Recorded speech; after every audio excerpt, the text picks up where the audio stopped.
Assalamualaikum warahmatullahi wabarakatuh. Jumpa lagi di Lentera Hitam. Tentunya masih bersama saya Bobby, yang akan menceritakan sebuah kisah pendakian gunung yang berujung maut. Apa kabar teman-teman semua untuk pendengar cerita ini? Semoga kalian sehat selalu, panjang umur, bahagia selalu, dan sukses selalu. Sebelum lanjut ke ceritanya, buat kalian semua yang baru bergabung di channel ini, silahkan klik tombol subscribe dan tombol loncengnya agar kalian tidak ketinggalan cerita terbaru dari kami. Oke, kita langsung saja menuju ke ceritanya.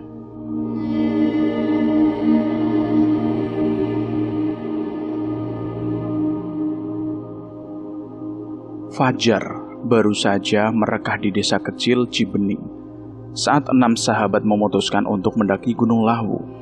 Mereka adalah Reza, Vicky, Sinta, Maya, Aldo, dan Sarah. Reza pemimpin kelompok, dikenal sebagai pendaki berpengalaman.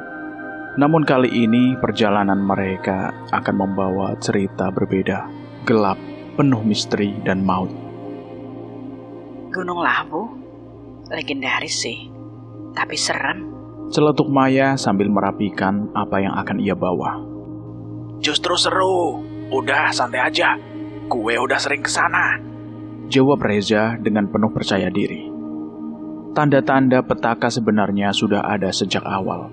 Seekor burung hantu tiba-tiba melintas dan bersuara keras di depan mereka, membuat Sarah bergidik. Burung hantu tuh, pertanda buruk kan? Bisik Sarah, tapi dianggap tawa oleh si Vicky. Perjalanan mereka dimulai dari base camp Cemoro Sewu dengan suasana hati yang riang. Namun setelah masuk ke pos 2, aroma dupa samar-samar tercium, disertai bisikan yang hanya Sarah yang dengar. Malam itu mereka memutuskan mendirikan tenda di dekat pos 3. Angin bertiup kencang membuat tenda sedikit bergoyang. Ketika Aldo menghitung ulang barang-barang mereka, ia menyadari sesuatu yang aneh. Mana peta kita? Tadi ada di tas gue. Serius? Gak mungkin hilang kan? Kita baru sampai sini. Timpal Sinta. Peta yang hilang menjadi awal kegelisahan. Namun Reza mencoba menenangkan mereka dengan berkata, Tenang, gue hafal jalurnya. Di dalam tenda, Maya bermimpi buruk. Ia melihat seorang pria tua berjubah hitam berjalan berlahan ke arah mereka, membawa tongkat berujung tengkorak. Dalam mimpinya, pria itu berkata, Kalian tidak diundang. Pulanglah sebelum terlambat. Maya terbangun dengan nafas yang terengah-engah. Namun mendapati teman-temannya tertidur lelap. Ia mencoba menenangkan diri, tapi perasaan takut masih menghantuinya. Keesokan paginya, Maya menceritakan mimpinya kepada teman-teman. Itu cuma bunga tidur. Udah santai aja, ujar Reza sambil tersenyum tipis. Namun Sarah merasa mimpi Maya ada lengkap dengan bisikan yang ia dengar semalam. Gue gak tahu ya, tapi gue juga dengar suara aneh tadi malam.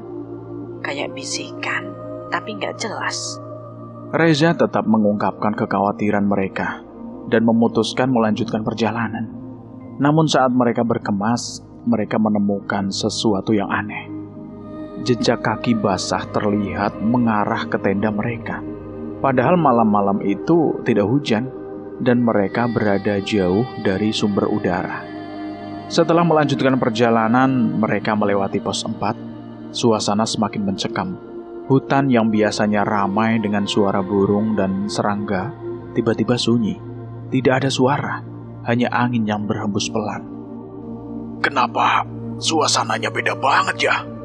Tanya Aldo sambil menoleh ke kiri dan kanan. Sudahlah, jangan bikin parno. Potong Sinta mencoba menguatkan hati. Namun beberapa kali mereka merasa seperti merendahkan. Sarah bahkan bermimpi melihat bayangan putih di sela pepohonan. Malam kedua, mereka memilih berkemah di dekat sebuah batu besar yang nampak seperti altar kuno. Sarah menolak untuk tidur di dekat batu itu, tapi Reza menyetujui. Ini tempat yang paling datar yang kita temukan. Saat malam semakin larut, Aldo yang sedang berjaga mendengar suara anak kecil tertawa. Ia mencoba membangunkan Vicky, tapi suara itu tiba-tiba berhenti. Loh, jangan-jangan gue halu lagi, pikir Aldo. Namun beberapa saat kemudian suara langkah kaki terdengar di sekitar tenda mereka. Keesokan pagi harinya, Sinta tidak ditemukan di dalam tenda. Carrier dan barang-barangnya masih ada, tetapi ia seperti menghilang begitu saja. Mungkin dia keluar cari udara segar kali, ujar Reza, mencoba berpikir positif, meski hatinya mulai cemas. Mereka mencari ke sekitar, namun hanya memiliki masker milik Sinta, tergantung di pepohonan. Ini nggak mungkin ketinggalan sendiri, seru Maya dengan paniknya. Saat menelusuri jalur, Sarah menemukan sesuatu yang membuat tubuhnya membeku. Ada noda darah kecil di bebatuan, memanjang ke arah semak-semak. Jangan-jangan ini Sinta, kata Sarah dengan suara yang bergetar. Reza memutuskan untuk mengikuti jejak darah itu, meskipun yang lain mulai ragu. Ini bukan ide bagus, Reza. Kita nggak bisa ninggalin Sinta di sini. Jejak darah membawa mereka semakin dalam ke hutan. Maya terus-menerus merasa mual dan mendengar suara wanita menangis. Kalian dengar itu nggak? Itu suara tangisan. Tidak ada apa-apa, sahut Reza, tetapi wajahnya terlihat tegang. Semakin dalam mereka masuk, semakin kuat bau busuk seperti bangkai. Di ujung jalur mereka menemukan sebuah gubuk reot yang tertutup oleh lumut. Reza membuka pintu dengan hati-hati. Di dalam mereka menemukan sisa-sisa kain yang mirip dengan baju yang dipakai oleh Sinta. Ini baju Sinta. Tapi di mana dia? Tanya Sarah panik. Tiba-tiba suara tawa anak kecil terdengar di belakang mereka. Disusul suara wanita yang memanggil. Kalian seharusnya tidak berada di sini. Ketakutan mulai terjadi di antara mereka. Reza mencoba menenangkan kelompoknya meski wajahnya tidak bisa menyembunyikan kecemasan. Kita harus keluar dari sini sekarang, desaknya. Tapi Maya tetap berbaring menatap ke dalam gubuk. Ada sesuatu di sana, bisik Maya sambil menunjuk sudut gelap. Reza mengarahkan senter ke sudut itu. Mereka melihat boneka usang dengan mata yang seolah-olah mengikuti gerakan mereka. Boneka itu menggenggam sehelai rambut panjang, mirip milik Sinta. Keluar dari gubuk, mereka memutuskan untuk turun. Namun jalur yang mereka lewati terasa asing. Reza mulai menyadari bahwa mereka seperti berjalan berputar-putar. Ini jalur yang sama. Kita sudah melewati sini tadi, kata Aldo sambil menunjuk batu besar yang mereka lewati sebelumnya. Rasa panik mulai menjalari kelompok itu. Maya mulai menangis, sementara Sarah terlihat pucat. Kita terjebak. Ini ulah sesuatu, katanya lirih. Malam itu mereka memutuskan untuk bermalam di tempat terbuka. Saat semua mencoba tidur, Maya mendengar suara langkah mendekat. Ia membuka matanya dan melihat sosok Sinta berdiri dari kejauhan. Sinta, kamu di situ, teriak Maya sambil berdiri. Semua terbangun dan melihat arah yang ditunjuk oleh Maya. Namun sosok itu perlahan menghilang ke balik pepohonan. Ayo kita kejar dia, seru Maya, tapi Reza menahannya. Jangan gegabah. Kita nggak tahu itu benar-benar Sinta atau bukan. Di tengah malam, Sarah merasa seseorang membisikkan sesuatu di telinga. Suara itu mengatakan, satu persatu akan pergi sampai kalian sadar. Sarah terbangun dengan keringat dingin dan melihat Vicky sedang duduk di luar tenda, menatap kosong ke dalam hutan. Vicky, kamu ngapain? Tanya Sarah. Vicky tidak menjawab, hanya berdiri dan berjalan pelan menuju kegelapan. Setelah pagi harinya, Vicky tidak ada di dalam tenda. Jejak kaki mengarah ke hutan, namun saat diikuti jejak itu berhenti di depan pohon tua yang sangat besar. Gak mungkin. Dia gak mungkin hilang begitu saja, kata Aldo dengan suara bergetar. Reza mencoba memanggil-manggil nama Vicky, tetapi hanya Gemma yang menjawab. Maya mulai menangis histeris, sementara Sarah terus berdoa. Saat mereka kembali ke tempat perkemahan, cuaca tiba-tiba berubah. Langit menjadi gelap dan hujan turun deras tanpa peringatan. Di tengah hujan, mereka melihat petir menyambar pohon besar di dekat mereka. Ketika mendekati pohon itu, mereka menemukan ukiran aneh di batangnya. Gambar manusia yang tergantung di antara pepohonan. Ini peringatan, bisik Sarah dengan wajah ketakutan.